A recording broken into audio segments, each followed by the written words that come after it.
Hi, welcome to my house. This is Brigitte Mars. I've been thinking a lot about hand health lately. And you know the saying, use it or you'll lose it? Well, that's true. And we often just use our hands in one way on our computers and things that we do. And so I started to feel a little stiffness in my finger, and I don't want to have arthritis like my mom and grandmom. So I'm going to share a few ideas that are helping my hands to be fully mobile.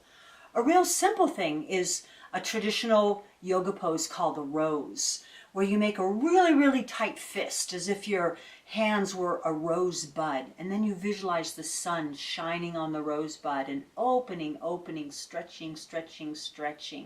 You can do this a little slower than I'm doing, but this way we're using our hands in our full capacity, and rather than just scrunching, we're opening. And another simple thing is just shaking your hands. I sometimes do this while I'm on the rebounder trampoline. And you can massage essential oils into your hand. Frankincense, boswellia carteri is very anti-inflammatory, and you can just massage a few drops of it into your fingers. It's a way of loving your hand and thanking them for all the service, all the things they do for us. And if you're fortunate enough to have a partner, sometimes when you're hanging out watching a movie, you can trade hand massages. You know, I broke my arm a couple years ago, and I really want to have strong arms my whole life. So I've gotten a couple other tools. One is when I'm sitting at my computer, I just have a little scrunchy ball that I squeeze. So what you're doing by squeezing is increasing circulation to the area. They have all different shapes and sizes.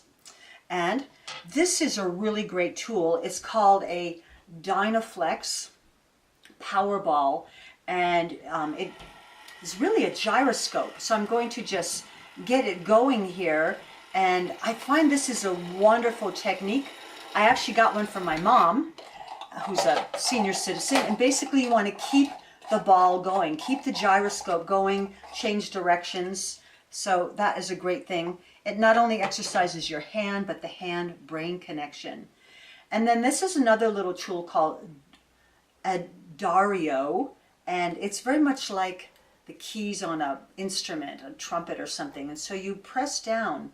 So I like to have all these tools handy when my friends come over, because maybe we're watching a movie or hanging out, but we could all be doing something good for our health and our hands. Last but not least is one of my favorite herbs, stinging nettle, Urtica dioica. And I know you might spend your life trying to avoid things like stinging nettle, but actually getting stung on any arthritic limb or joint with the nettles, it actually injects you with several chemicals, formic acid, acetylcholine, and silicic acid. And though it originally is a little painful, it's going to increase blood flow to the area, clean out the area, and ultimately reduce inflammation. This is an ancient free technique called urtication. So I hope you've found some ideas that are going to help you to keep your hands strong and vital all your life. Thanks for joining me, Brigitte Mars, in the Natural Kitchen.